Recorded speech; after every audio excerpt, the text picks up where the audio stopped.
Security guard kicked Mike Tyson out of the mall, not knowing he owned the entire building. The fluorescent lights of the bustling shopping mall hummed with a sterile indifference, casting a cool, even glow over the polished floors and gleaming storefronts. The air, thick with the mingled scents of perfume, fast food, and new merchandise, vibrated with the ceaseless chatter of shoppers and the distant tinny music from a department store.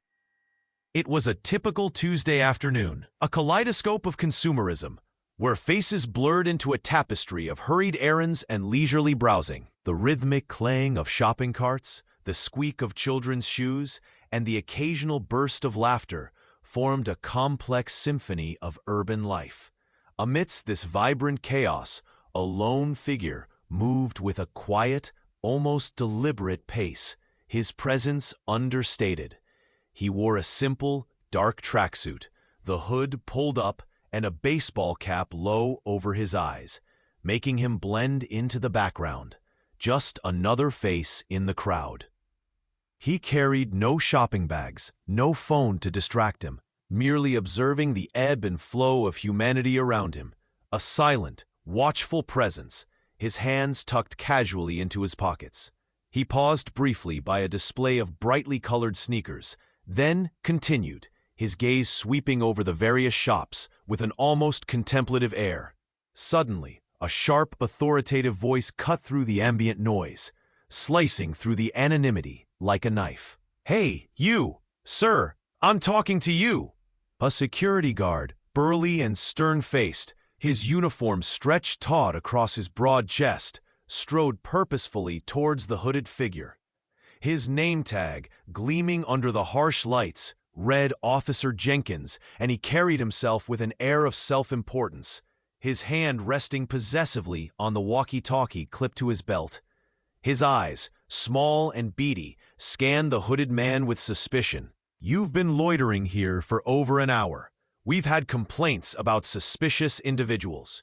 His voice was loud, designed to draw attention, and indeed, several shoppers paused, their conversations dying down, their curiosity piqued by the confrontation. The hooded figure stopped, slowly turning to face the guard, his head still bowed, offering no immediate response, his face still obscured by the cap and hood.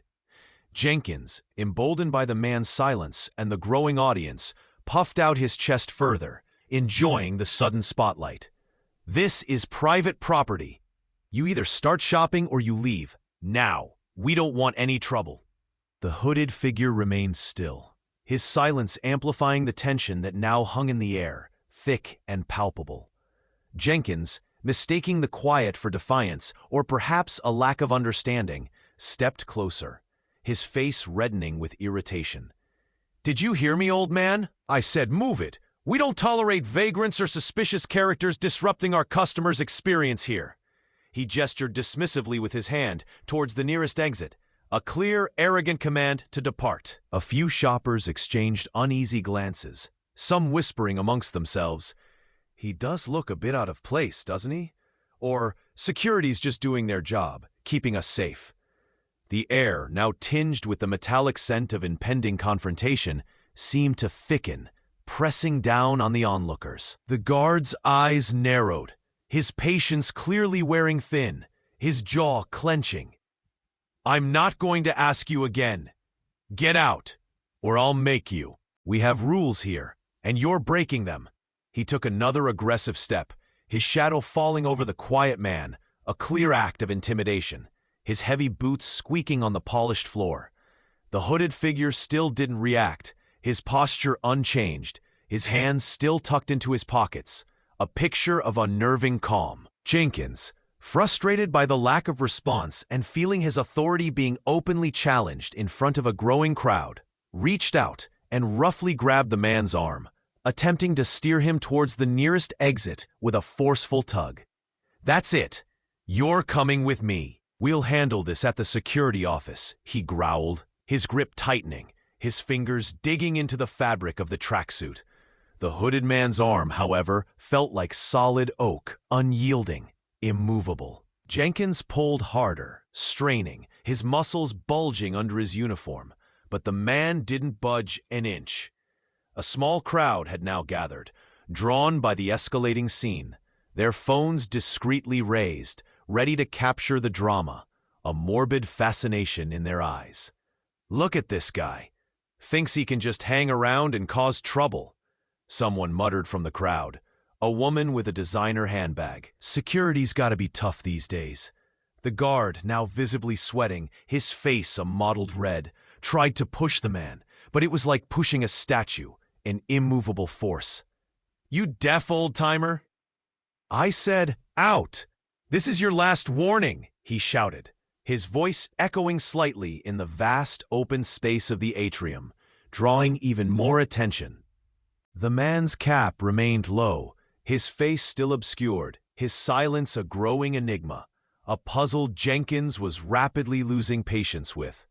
The scent of stale popcorn from a nearby cinema mingled unpleasantly with the guard's rising perspiration, creating a pungent, uncomfortable mix. "Tell us where you're watching from in the comments." A thought seemed to ripple through the hushed onlookers, a silent plea for connection in the face of escalating tension. "Because you won't believe what's about to unfold." Jenkins, now thoroughly exasperated and feeling his authority completely undermined, reached for his walkie-talkie, his hand trembling slightly with a mixture of anger and exertion. "I need backup at the main atrium. We have a non-compliant individual, possibly intoxicated or mentally unstable, requesting immediate assistance." He glared at the hooded figure, his face a mask of anger and determination, his eyes burning with a desire to assert control. "You're going to regret this, pal. You picked the wrong mall to mess with." The man remained still, a picture of calm, his lack of reaction only fueling Jenkins's fury, pushing him further to the brink. The crowd watched, a mixture of apprehension and morbid curiosity on their faces, none daring to intervene, their silence a heavy weight. A young boy, clutching a brightly colored toy car, looked up at his mother, his eyes wide with confusion and a hint of fear. "Why is that man being mean to the other man, Mommy?" he whispered, his innocent voice cutting through the tension. The guard, now desperate to assert his dominance and regain control of the situation before backup arrived, decided on a more forceful approach. He shoved the man hard in the back with both hands, intending to propel him forward and out of the mall. The hooded figure stumbled a single step, then regained his balance with an almost imperceptible shift of weight, like a tree swaying slightly in a strong wind, then rooting itself firmly. Jenkins, seeing his powerful push fail to have any significant effect, let out a frustrated grunt, his face contorting in disbelief. And if you're wondering what happens next, what hidden truth is about to be revealed in this tense standoff, make sure you're subscribed to the channel so you never miss a moment like this. Trust me, Officer Jenkins had no idea who he was truly dealing with, who he was so carelessly disrespecting, and you'll want to see how this story takes an unbelievable, jaw-dropping turn. The mall's piped-in music, a saccharine pop tune, seemed to mock the escalating tension. A surreal and inappropriate soundtrack to the brewing storm, the quiet before the thunder. Just as Jenkins was about to call for more aggressive measures, his voice strained with effort, the hooded figure slowly, deliberately, reached up and pushed his baseball cap back. The hood, which had been pulled low, fell away, revealing a face that was instantly recognizable, a face etched with the history of countless battles, with the wisdom of hard-won experience, a face that had once commanded the attention of the entire world, a legend in his own time. It was Mike Tyson. A collective gasp, louder and more profound than any before, swept through the crowd, a wave of shock and disbelief. Whispers erupted. "No way! Is that Iron Mike?" "It can't be." Jenkins, his hand still on his walkie-talkie, froze mid-sentence. His eyes, which had been narrowed in anger, widened in stunned disbelief, his jaw dropping so low it almost hit his chest. The confident smirk vanished from his face, replaced by a look of utter shock and dawning horror, a realization that hit him like a physical blow. The metallic tang of fear now completely replaced the scent of confrontation in the air, a cold, sickening dread. Mike Tyson's eyes, now fully visible, were calm but held an undeniable intensity, a quiet power that radiated through the atrium, silencing the crowd completely. He didn't speak, but his presence alone was a seismic shift, a gravitational pull that drew every eye. Jenkins, pale and trembling, slowly lowered his hand from his walkie-talkie, his fingers fumbling. "Mr. Tyson?" he stammered, his voice barely a whisper. All his previous bluster evaporated, replaced by a profound, gut-wrenching fear. Tyson offered a slight, almost imperceptible nod, his gaze unwavering, a silent acknowledgement.